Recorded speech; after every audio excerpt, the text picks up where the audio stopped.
Right. So are you ready to just totally dive headfirst into football? Let's do it. Okay. So we're looking at, we got some really interesting stuff coming out of the King Crossbar podcast. Some great insights there. Yeah. So, basically what we're going to do today is give you the listener the real inside scoop on, everything that's happening in the football world right now. Yeah, we're going to cover the transfer, crazy transfer window, and then all the tactical stuff that came out of Euro 2024. Yeah, exactly. So by the end of this deep dive, you are going to be the most in the know football fan out there. Absolutely. Okay. So we got to start with this, right?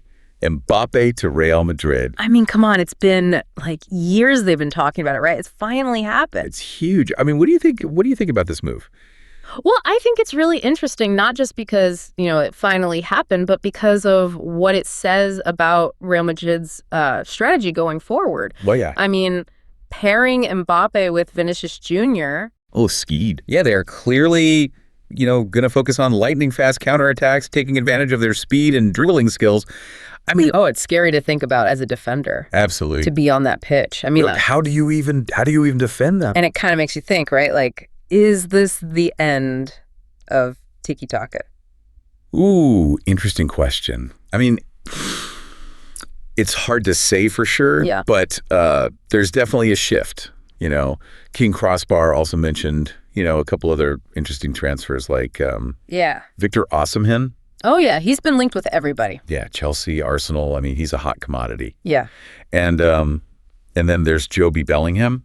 Wait, Jude Bellingham has a younger brother. Younger brother, yeah. And he's doing really well at Sunderland. See, this is what I love about this deep dive. Always finding out about these hidden gems, right? Hidden gems. It's clubs are really focused on these young, dynamic players, huh? It's the future of the game, isn't it? And, speaking of young and dynamic, you saw it at Euro 2024. Oh, yeah, Euro 2024.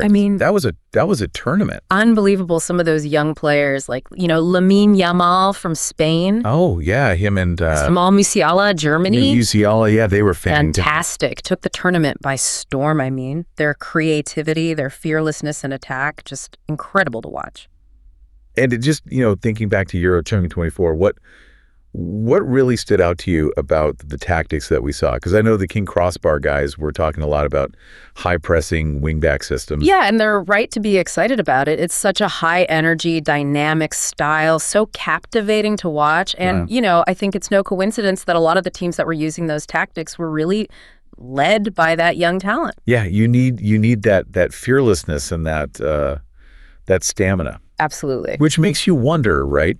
About some of the veteran players. Even Griezmann, who's a legend, right, had a tough time at Euro 2024. Yeah, the podcast even mentioned that, and I think that's what makes it so interesting is we're really seeing a generational shift, It's not just about individual talent anymore. It's about the tactical approach to the game. You've got this old guard, used to, maybe a slower, more methodical style. They're being challenged to adapt. It's adapt or be left behind, huh? Exactly. All right, so Copa America is coming up.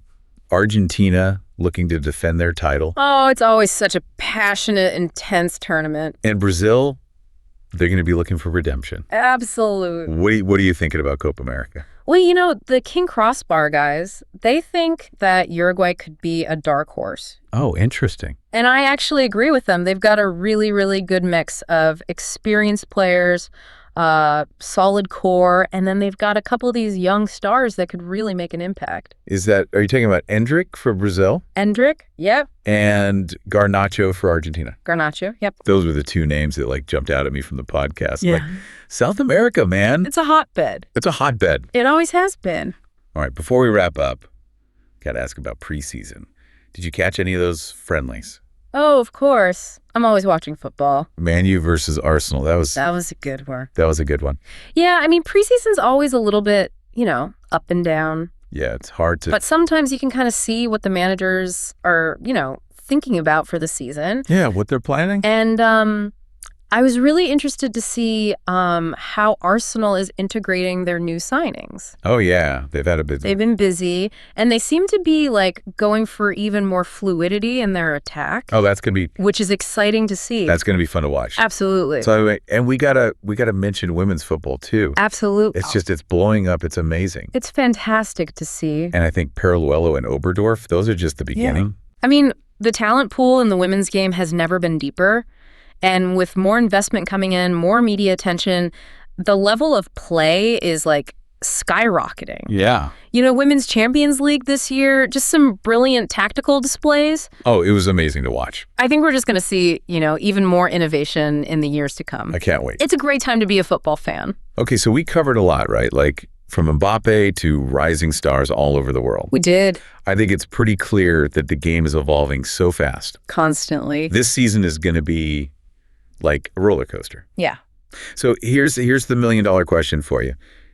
Taking everything into account that we just talked about, all the tactical trends, the new young players, all the moves in the transfer market, which team do you think is best positioned to just dominate this season? Ooh, that is the question, isn't it? It is. I think, it's something for all the listeners out there to really think about. Just ponder. As we get ready for what's going to be, just a crazy year of football. Well, amazing. All right, thanks for joining us. As always, my pleasure.